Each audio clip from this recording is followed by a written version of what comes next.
2월 28일 목회 칼럼입니다. 복음 6번째, 하나님의 거룩하심이 기준입니다. 성경은 자녀를 교육할 때 성경 말씀으로 가르치라고 말씀합니다.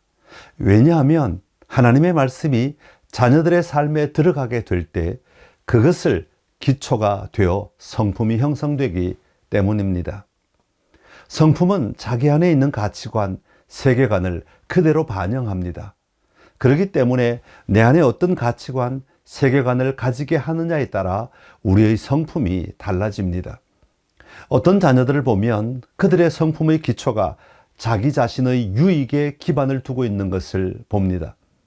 이런 경우 매우 이기적으로 되며 자연스럽게 주변의 삶과 동떨어진 삶을 살아갈 수밖에 없습니다. 하나님께서도 하나님의 성품에 기반하여 일하십니다. 그러기에 우리가 하나님의 일하심을 알기 위해서는 하나님의 성품을 아는 것이 매우 중요합니다. 우리가 일반적으로 하나님을 표현할 때 어떤 말들을 많이 사용합니까? 사랑의 하나님, 은혜의 하나님, 용서하시는 하나님과 같이 우리에게 유익이 될 것 같은 표현들을 참 좋아합니다. 내가 기준이 되어 나에게 도움이 되는 하나님의 모습을 기대하기 때문일 것입니다. 그러나 이런 하나님의 성품이 있는가 하면 매우 단호하고 엄격한 하나님의 성품의 잣대가 있습니다. 거룩하신 하나님, 진노하시는 하나님, 불의를 기뻐하지 않으시는 하나님과 같은 것입니다. 이처럼 하나님의 모습 속에는 양면적인 모습이 있습니다. 그러나 자세히 보면 이것은 양면적인 모습이 아니라 참된 하나님의 성품이 표현되는 방식입니다.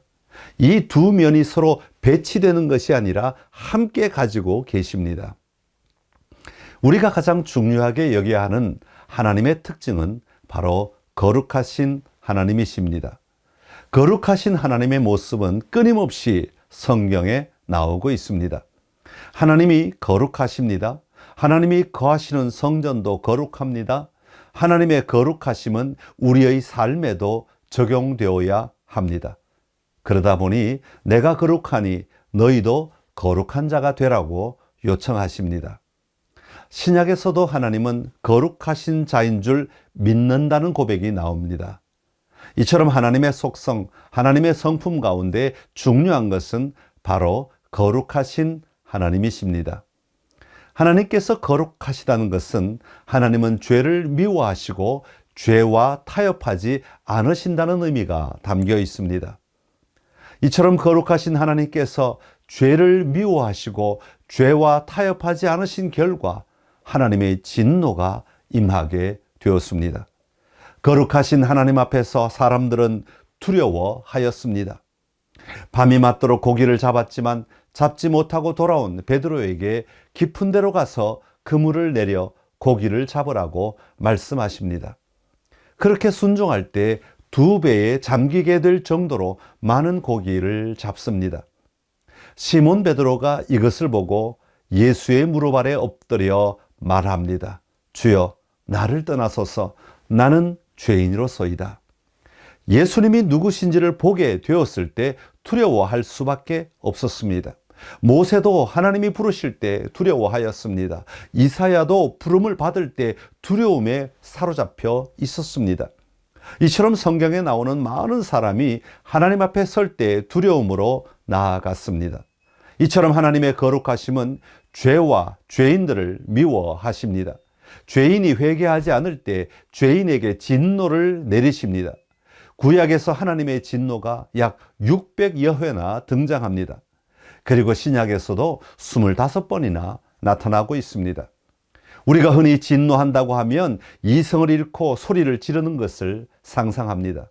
그러나 하나님의 진노는 하나님의 영원한 속성에서 나오는 것이기에 일관되고 확고한 태도로 나타나는 하나님의 분노입니다.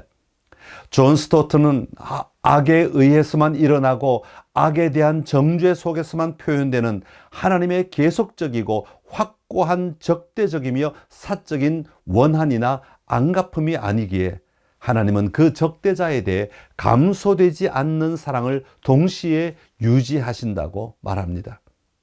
우리는 죄에 대해 진노하시는 거룩하신 하나님을 두려워하여야 합니다.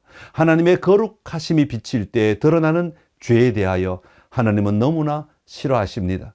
그러기에 하나님의 진노는 의로운 진노라고 할 수 있습니다.